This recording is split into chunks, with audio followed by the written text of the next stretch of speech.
Ang pelikula ay nagsisimula sa isang tila normal na gabi sa Seoul. Isang batang babae ang kinakabahang nagmamasid sa paligid ng pampublikong parke. Hinahanap ang kanyang paboritong manika na naiwan niya ilang oras na ang nakalipas. Sa kabutihang palad, nakita niya itong nakahiga sa damuhan at agad itong ipinaalam sa kanyang ina. Ngunit dito na nagbago ang gabi mula sa pagiging normal patungo sa kakaiba. Habang pauwi na ang mag-ina, napansin nila ang isang higanteng halimaw na naglalakad sa pagitan ng mga gusali malapit sa kanila. Napasigaw ang bata sa takot, at napatingin ang halimaw sa kanilang direksyon nang wala sa loob. Biglang lumipas ang eksena sa 25 taon matapos ang insidenteng yun. Isang manunulat na nawalan ng trabaho, si Gloria, ang bumalik sa apartment ng kanyang kasintahan sa New York. Mahiyain siyang pumasok sa pinto, mukhang marungis at hangover. Ito'y dahil sa magdamag niyang pag-inom at pakikipag-party. Gayunpaman, si Tim, ang kanyang kasintahan, nasanay na sa mga ganitong eksena, ay nagpa siya ng tapusin ang lahat. Sinabihan niya si Gloria na magulo ang kanyang buhay at itinuro ang kwarto kung saan nakahanda na ang mga gamit nito. Umalis si Tim papuntang trabaho matapos sabihang dapat wala na siya sa apartment pagbalik niya. Wala nang mapuntahan at wala nang ibang maasahan. Napilitan si Gloria na bumalik sa kanyang lumang bahay sa Manehead, New Hampshire. Wala na ang kanyang mga magulang, at ang bahay ay wala ng laman, ni isang piraso ng kasangkapan. Kaya't napilitang matulog si Gloria sa sahig ng gabing yun. Kinabukasan, maagang maaga, pumunta siya sa lokal na tindahan at bumili ng air mattress. Habang bitbit niya ito pauwi, isang truck ang tumigil sa tabi niya. Sa kanyang pagkagulat, ito ay ang kanyang kababatang kaibigan na si Oscar, na labis na natuwa sa kanyang pagbabalik. Inalok siya nito ng sakay, at natapos silang magbonding sa bar ni Oscar. Naminana nito mula sa kanyang ama.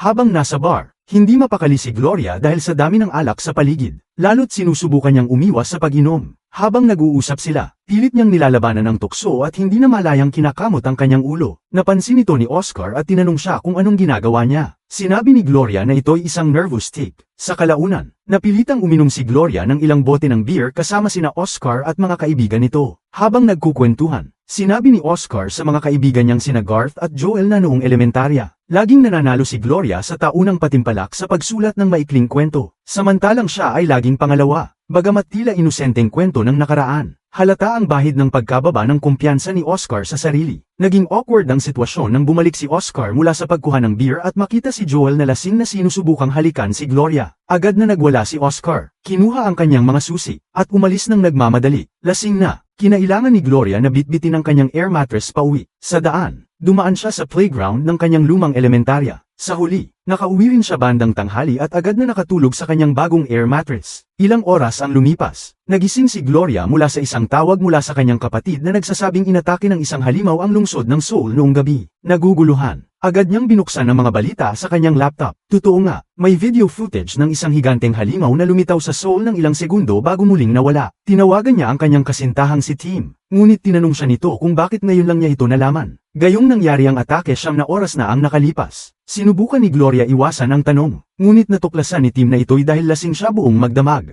Nakiusap ito na magpatingin na siya sa isang profesional para sa kanyang alkoholismo. Sa kabila ng payong yon, muli na namang nag-inom si Gloria. Hating gabi, natulog siya sa isang bangko sa playground ng elementary school. Kinaumagahan, bandang 8 a.m., nagising siya at sinubukang tawagan si Tim. Sinagot nito ang tawag ngunit nang malaman niyang lasing pa rin si Gloria, agad nitong binaba ang telepono. Nang hapong yun, nagdala si Oscar ng lumang TV sa bahay ni Gloria at itinulak nila ito papasok sa walang laman na sala. Ipinabatid din ito kay Gloria na muling umatake ang halimaw sa Seoul kagabi. Ngunit sa halip na maglakad-lakad, nakatayo lang ito sa isang lugar at gumagawa ng mga kakaibang galaw gamit ang kamay. Naipahayag rin na palaging lumilitaw ang halimaw sa parehong oras, 8:05 a.m. Gayunpaman, binago ni Oscar ang usapan at inalok si Gloria ng trabaho sa bar habang nasa bayan siya. Walang ibang magawa, tinanggap ni Gloria ang alok at nagpasalamat sa kabutihan ni Oscar. Habang nagyayakapan sila, napansin ni Gloria ang kakaiba sa balita sa TV. Pinakita ang halimaw na kinakamot ang ulo nito. Eksaktong tulad ng ginagawa ni Gloria kapag kinakabahan. Patuloy itong gumugulo sa kanyang isip. Kinagabihan, habang nagtatrabaho sa bar, napanood ni Gloria ang higit pang footage ng halimaw. Napansin niyang tila ito ay parang may kausap sa telepono, katulad ng ginagawa niya noong nakaraang umaga sa parehong oras. Pag-uwi, naghanap pa siya ng footage ng halimaw at napansin na noong unang beses itong lumitaw. Parang may dala itong bagay sa balikat, katulad ng hitsura niya noong bitbitin niya ang kanyang air mattress pauwi. Habang lumilipas ang mga araw, lalong nagiging balisa si Gloria. Ginugol niya ang mga araw sa pagbuo ng mga teorya, pagguhit ng mapa ng Seoul, at pag-aaral ng mga kilos ng halimaw. Isang araw, dala ang isang mapa at sober na sober. Pumunta siya sa playground ng elementary school at tumayo doon eksaktong 8:05 a.m. Hindi siya gumalaw pasulong. Sa halip, itinaas niya ang kanyang mga kamay sa itaas ng kanyang ulo bago siya tumakbo pauwi. Pagdating sa sala, binuksan niya ang TV at tama nga,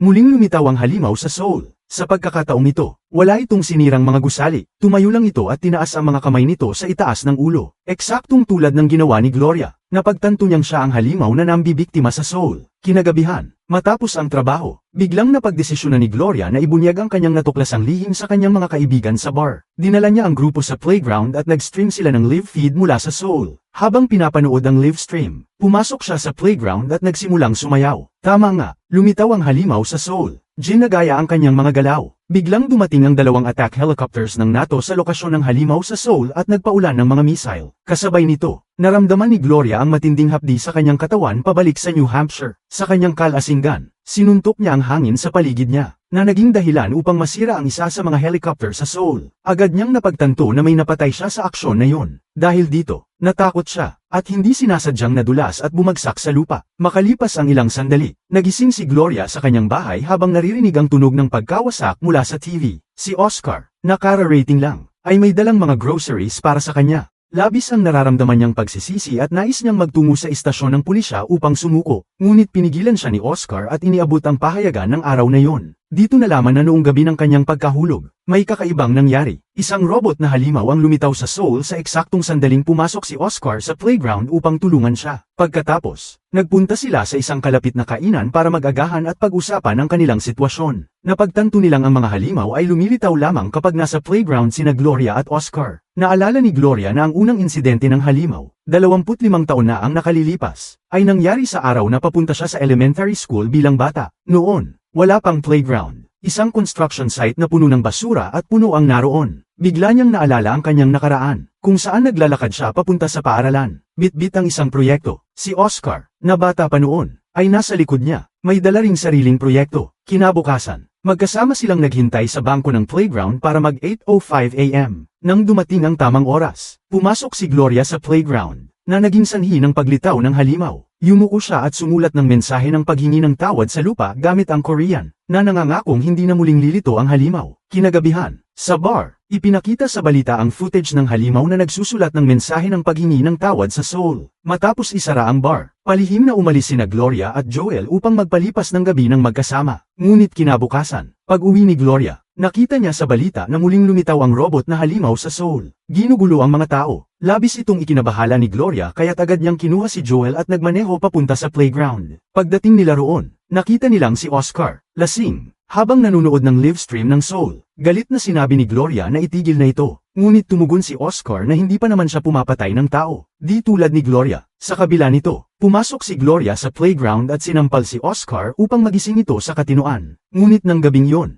habang isinasara nila ang bar, galit pa rin si Oscar sa nangyari. Kumalat sa internet ang video ng robot niyang sinampal ng halimaw ni Gloria. Dahilan para siya ay mapahiya. Uminom siya ng maraming bote ng beer at sinigawan si Garth sa nakakainsultong paraan. Sinasabing isa itong adik sa cocaine. Pagkatapos, inutusan niya si Gloria ng padabog. Lumabas rin na ilang araw nang hindi umiinom si Gloria dahil natatakot siyang lasingin ang sarili sa playground. Kinuha ito ni Oscar bilang insulto sa kanya. Kaya inilagay niya ang isang bote ng beer sa harapan ni Gloria at sinabing kung hindi niya ito iinumin, maglalakad siya sa playground mamaya. Hindi umubra ang plano ni Oscar dahil kinuha ni Gloria ang bote at ibinuhos ito sa sahig. Ilang segundo lamang ang lumipas. Sumakay si Oscar sa kanyang truck at nagmaneho papunta sa playground. Sinubukan siyang pigilan ni Gloria ngunit sinigawan siya nito at tuluyang umalis. Napilitan si Gloria na habulin siya ng nakalakad at nauwi silang pareho sa playground sa eksaktong 8:05 AM. Pagdating doon, sinuntok ni Gloria si Oscar at nagkaroon sila ng alitan. Galit na sinabi ni Gloria na magbibitiw na siya sa trabaho sa bar. Ngunit itinulak siya ni Oscar at binantaang bumalik siya kinabukasan. Kung hindi, sisirain niya ang isang buong kapitbahayan na puno ng mga inosenteng tao. Pagkalipas ng ilang sandali, pilit na natutulog si Gloria sa kanyang bahay ngunit biglang nanambalik ang kanyang mga alaala.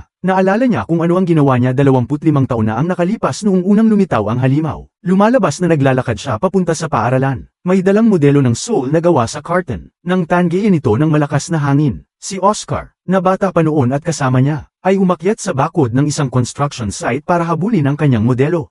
Ngunit ang kanyang iniisip ay natigil nang dumating si Joel sa kanyang bahay na may dalang truck na puno ng mga muebles. Sinabi nitong galing kay Oscar ang mga iyon bilang paghingi ng tawad sa nangyari noong nakaraang gabi. Hindi alam ni Gloria kung paano ito tatanggapin, kaya tumakbo siya papunta sa bahay ni Oscar upang humingi ng paliwanag. Sa kanyang pagdating, humingi ng tawad si Oscar sa pananakit niya at nagsimulang umiyak. Nakiusap siyang maging magkaibigan ulit sila, at pumayag si Gloria sa kondisyong titigil na si Oscar sa pag-inom ng alak tuwing gabi. Hindi natatapos ang mga sorpresa para kay Gloria dahil nakatanggap siya ng tawag mula kay Tim pagbalik niya sa bahay. Sinabi nitong nasa isang malapit na insya at nais siyang makita. Maya-maya, dinala siya ni Gloria sa bar kung saan nakilala ni Tim si Oscar. Ngunit agad na nagselo si Tim dahil ayaw niyang makitang kasama ng kanyang nobya ang ibang lalaki. Samantala, nagsimulang magpakita ng kakaibang ugali si Oscar. Tinanong niya si Tim kung ano ang pinakawalang kwentang bagay na maaaring gawin sa bar. Hindi alam ni Tim ang sagot, kaya kinuha ni Oscar ang isang malaking paputok mula sa likuran. Sinindihan niya ito, at nagtakbuhan ang mga customer. Pumutok ang paputok, napuno ng usok ang bar, nasunog ang ilang upuan, at may mga bagay na nabasag. Sa kabutihang palad, walang nasaktan. Ngunit nagulat ang lahat kung bakit ginawa ni Oscar ang ganoong kamangmangan. Hindi nila alam na ginawa niya yun upang ipakita kay Tim kung gaano siya ka-irrational kapag hindi nasusunod ang gusto niya. Hinawakan ni Tim ang kamay ni Gloria at tinangkang dalhin siya palayo. Ngunit tumanggi si Gloria. Alam niyang kung iiwan niya si Oscar, gagamitin nito ang higanteng robot upang sirain ang Soul. Kaya't binigyan siya ni Tim ng ultimatum, aalis siya ng bayan kinabukasan ng tanghali at umaasa siyang sasama si Gloria. Nagumpisa ang bangungot para kay Gloria nang umuwi siya pagkatapos ng shift at nakita si Oscar na lasing sa kanyang bahay. Pinilit niya itong umalis. Ngunit tumanggi si Oscar. Sinabing naroon siya upang tiyakin na hindi aalis si Gloria kasama si Tim. Sa kalituhan, nagkamot si Gloria ng ulo, na nagpa-activate sa kanyang mga alaala noong kabataan niya. Naalala niya ang araw na iyon 25 taon na ang nakalipas, nang umakyat si Oscar sa bakod upang kunin ang modelo ng Soul. Palihim siyang sumunod sa kanya. Sa takot, nakita niyang kinuha ni Oscar ang kanyang proyekto at sinira ito. Sa galit ni Gloria, tila naakit niya ang kidlat na tumama sa lugar. Dahilan upang damyugo ang kanyang noo. Ang kidlat ay nakaapekto rin kay Oscar, at pareho silang nawala ng malay. May hawak si Oscar na laruan ng robot, habang si Gloria naman ay may laruan ng halimaw, parehong kamukha ng mga halimaw na lumitaw sa Soul. Ngayon, napagtanto ni Gloria na kinamumuhian ni Oscar ang sarili niya at ang kanyang simpleng buhay kumpara sa kanya. Hinarap niya si Oscar at tumawag kay Tim. Sa parehong sandali,